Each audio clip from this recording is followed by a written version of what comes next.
Did Nehru help China to conquer Tibet by providing food supplies such as rice? Well, once again, we have to deal with the great Shri Nehru. So let me share an image, share a website that I have, because you should not take my word for this. You should see it for yourself.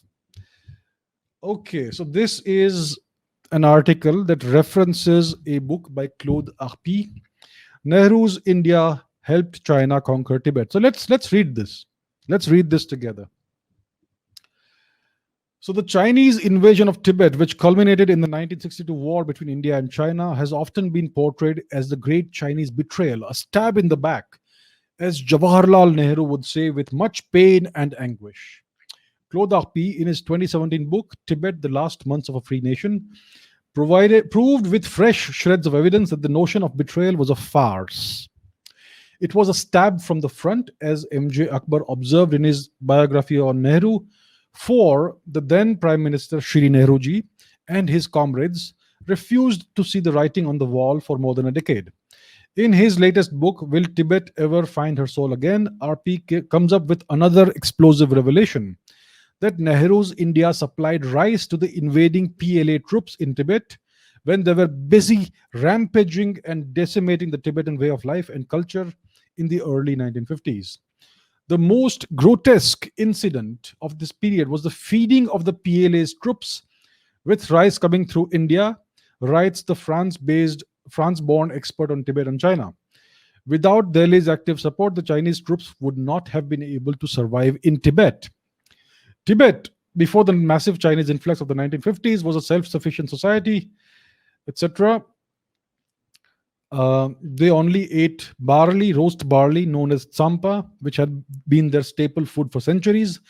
The influx of fresh troops brought the first serious problem in the new coexistence between the Chinese occupants and the Lhasa government, the availability of foodstuff. To overcome the food crisis in Tibet, Chairman Mao and his comrades looked towards India. S.K. Krishnatri,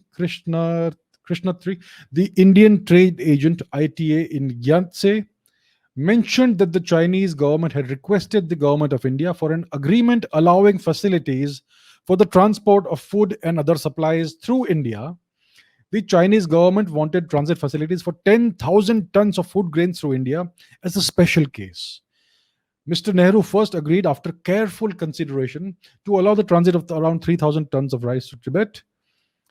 While pointing out the transport problems, the government of India expressed their willingness to consider it together with all outstanding issues, etc. And sadly, but not surprisingly, the Tibetan part of the story was soon forgotten. Blinded by dark ideological lenses or even duped by China's buy chimera, India refused to see the true nature of communist China and its devastating presence in Tibet. It did not even grasp that China was hitting out at India when it gave a call in the 17-point agreement to drive out imperialistic forces from Tibet, because India had a diplomatic and even a military presence in Tibet. India had troops in Tibet before the Chinese invasion, and even during the Chinese invasion. India also had a diplomatic presence and various other government officials.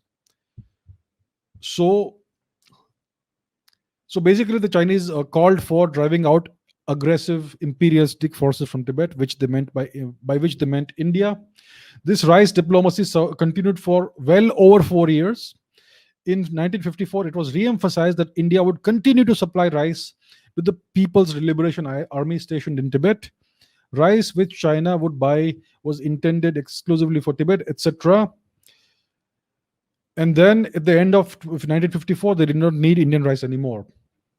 So this is the truth. This is not my opinion. And this is not the only article. This is just one article that illustrates the fact of what happened.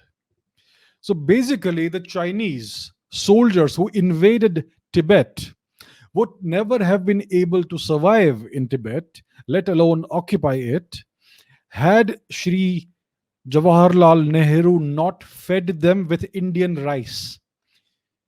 At the time, India was a poor country. India had famines and all that because of the depredations of the British.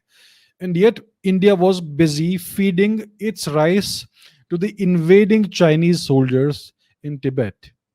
So Mr. Nehru, the great statesman Shri Nehruji, aided and abetted the Chinese invasion of Tibet. Without Mr. Nehru, China would never have been able to occupy and conquer Tibet. These are hard facts. I am not making it up. I just showed you the article. So, yes, Dheeraj, it is true. Mr. Nehru did facilitate China's conquest of Tibet by providing critical food supplies, rice, to the Chinese.